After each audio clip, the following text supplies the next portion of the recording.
देवे एमती आगामी दिन में आम योजना करवा जे संपूर्ण श्रीमंदिर में जिते अन्न डाली एवं जिते प्रकार तरकारी हो सब जैविक जिनस आगु को हो पार पनीपरिया कौन सी प्रकार रासायनिक सार व्यवहार न करा जाई जैविक उपाय रे चाउल माने धान प्रोडक्शन जो चाउल बाहर एवं जैविक चाउल रे महाप्रभु महाप्रसाद रंधन करा जीवो। महाप्रसाद पाई परिबे साधारण भक्त माने जैविक चाउल रे रंधा जाइथिबा माने महाप्रसाद। आम सहित बड़ुसुआर निजोगर सभापति अछंती विश्वनाथ सामंतरा अछंती। श्रीजुक्त सामंतरा गत 2 दिन तले आपण को मुख्य प्रशासक जे कि कृषि विभाग सचिव अछंती डॉक्टर अरविंद पाढ़ी एवं कृषि विभाग अनेक अधिकारी माने आपण को बुलिया को नहीं गोटे स्थान को जोटी जैविक उपाय अवलंबन करा जायकरी चाउल प्रोडक्शन करा जाउची माने धान उत्पादन करा जाउची जेउथुरु चाउल बाहरुची क्यों सी क्यों जगह एवं किभली भावे आपण को देखाइले एवं आपण भाभी पारचंती रंधन कार्य भोग मंडप माने हौ किंबा कोठ भोग रे से चाउल व्यवहार होई परिबो। जय जगन्नाथ। यही योजना 6 मास पूर्व आरंभ होलानी। प्रथमे यह कोरापुट जिला रे या परीक्षामूलक भाव करा जाइथला जो कि कला जीरा एवं देवभोग 2 प्रकार चाउल उत्पादन हो श्रीगुंडीचा पूर्व आम पाखे किसी पहुँचला एवं ताकू परीक्षामूलक भाव में गुंडीचा मंदिर रे करा जाइथला कोठ भोग रे कहीं अल्प आसी तेणु कोठ भोग रे आम परीक्षा करूँ जो परीक्षा करूँ जेहेतु पूरा नुआ चाउल थिला तेणु से चाउल रे आमे प्रथम दिन जो महाप्रभु रंधा से खेचेड़ी एका सब होता एवं पिठा महाप्रभु जिते प्रकार पिठापणा होचे ढिंकी कुटा होकर कला जीरा चाउल होता तापर आमे मुख्य प्रशासन को माने कहलु जे वर्तमान जेहेतु चाउल नुआ अच्छी एने आमको जो भाया भाव खेचेड़ी दरकार सेटा संभव नुहे आमे पिठा एका बर्तमान आरंभ कर चली से चाउल कोठ भोगर पिठा चली एवं ये चाउल जो पुराणा हम 6 मास 7 मास तापर आम यहाँ कोठ भोगर व्यवहार करवा किंतु केवल कोरापुट आ रायगड़ा कि बरगढ़ रे हेले आमर ये सफिशिएंट हेनी तेणु मुख्य प्रशासक आमर जो कटक जिलार नियाली अंचल सी सेठी कथबार्ता कले नियाली आखपाख गाँव जिते सब चाषी अच्छा प्राय 100 खंडे चाषी आसी से माने कृषि विभाग समस्त अधिकारी एवं मुख्य प्रशासक जाइए सुआर महासुआ निजोगर सब सभापति संपादक एवं तांकर कमिटी मेंबर जाइए आम बड़ुसुआ निजोगर मु अंत त्याड़ी एवं आमर कोठ भोगर जड़े 2 जन पालिया सेवक जाइए सेठी समस्त चाषी मैंने सब बसी सहित आलो से भी बहुत उत्साहित अच्छा आम जगन्नाथ पाइका आम चाउल करूँ आम आगुरी व्यवसाय करूँ कि आम महाप्रभु पाइका करूँ तेणु से सेठारे तांकर जमी सब नहीं जो जमी अच्छी सब एकाठी कर जो जमी रे से माने जैविक उपाय रे धान प्रस्तुत करेंगे एवं सी आमको से जमी की नहीं जाइए से कहले पूर्व आमर कौन होता ना से गोटे प्रकार आम गछ देखले से गछ ना मोर मन पड़ूनी तार जो चेरटा सेटा हूँ जो आम जो पीड़िया सार दौचे से नाचुराल भाव में सेटा होता है से बुणी देइचंदी तापरे से माने कौन करेंगे ताको हल करेंगे हल कले से माटी मिसीज मिसीगले आउ जो आम जो रासायनिक पीड़िया एका दौचु तार आवश्यकता पड़ोनी एवं से जो धान हम से धान पुराणा धान से कहले आम देशी धान जो पद्मकेशरी है कि अन्य से केतेटा ना कहले मु भूली जाइए कहले ये आम पुराणा धान तार अच्छी किंतु से धान बुणिले कम परिमाण अमल होतु से धान चाष आजिकल कई आउ करूना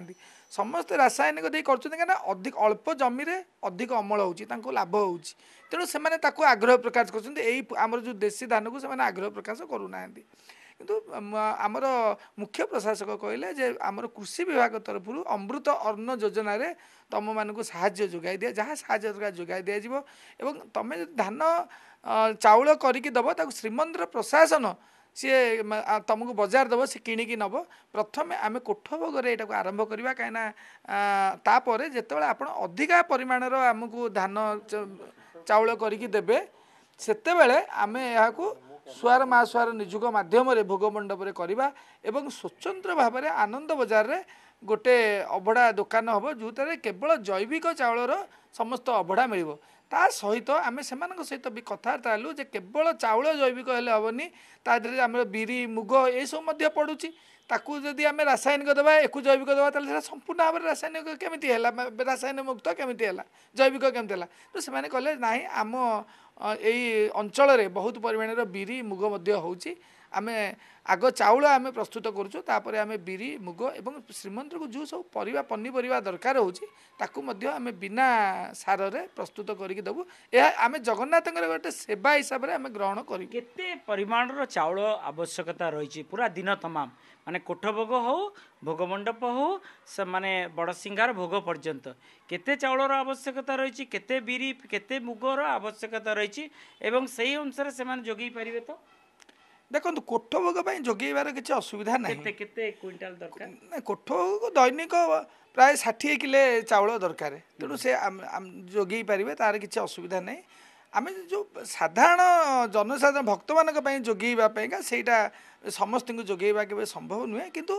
यहाँ गोटे प्रथम यहाँ आरंभ करागला जदि यह सफल है ताले ओडिशार अन्य चाषी मैंने आगु को निश्चिंत आसबे जहाँ मुख्य प्रशासक कहते जे आपण मैंने आमर आइकन हे जे आपण मान द्वारा यहाँ आरंभ है अन्य मैंने ग्रहण करेंगे से देवे एमती आगामी दिन में आम योजना करवा जे संपूर्ण श्रीमंदिर में जेते अन्न डाली एवं जेते प्रकार तरकारी होची सब जैविक जिनस आगु को हो पार पनीपरिया हो पार तापाईका आम योजना करवा किंतु प्रथम पदक्षेप भाव में आम केवल चाउलटा को नहींचु तापर बिरी मुग नबू तापर आम पनीपरिया प्रयोज्य हम टंका सबुठ बड़ कथा है जैविक चाउलर दर केते रहिबो एवं सही अनुसार बाजार मूल्य मिल पार तो देखु बर्तमान आम जो चाउल श्रीमंदिर में रांधुचु जो बसुमती रांधुचु से 130 टंका केजी एवं जेनेल जो चाउल मिनिमम 50 टंका 60 टंका कम रे कौन सी अरुआ चाउल मिलू नहीं ये जो जैविक जो कला जीरा जो आम कोरापुटू आणिलु माने सुआर मासर जुग प्राय 50 क्विंटाल चाउल बोधे आनी रखी 6 मास पुराणा है रंधा जीव सी तांकर भी सही चाउल हूँ 130 टंका पर केजी पड़ुची किंतु से माने हमको सब्सिडी दर जेहेतु जगन्नाथ हूँ 80 टंका 90 टंका देवे तेणु रेट्र कौन से एते प्रभाव पड़ोनी बोली आशा किंतु जैविक जिनसर जो सब जिनस आनंद बजार जो स्वतंत्र भाव में अभड़ा बिका तार निश्चित बजार दर अन्य दर अपेक्षा टिके अधिका एक्सेप्ट करेंगे गोटे कथा आसुची मन भर जैविक चाउल किंबा जैविक पनीपरिया द्वारा रोग मुक्त रहा बोध ए कथा आसिले लोक एक्सेप्ट करेंगे केते रोग मुक्त बोली भावुं निश्चित भाव में आम देखु आम जगन्नाथ को विष ही खाया दौचु जगन्नाथ को विष खाया देला आम खाई विभिन्न प्रकार रोग वैराग्य पड़ुचु माने विष अर्थ रासायनिक द्रव्य निश्चित भाव में बर्तमान जो विदेश रु आसी बर्तमान विदेश में सब जिनस बंद हो गला से भारत वर्ष में चली केवल लाभ मनोभाव जोगु तो जिते आम लाभ मनोभाव छाड़ी लोकंर स्वास्थ्य प्रति ध्यान देवा निश्चित भाव समस्त या ग्रहण करेंगे समस्ते चाहिए जे आ बिना सार पीड़िया केमती आमर समस्त कृषि द्रव्य प्रस्तुत अमल हो पार एवं समस्त निरोग रे तार बोधे भारत वर्षर देखा आम जेहेतु रासायनिक जो सार खाई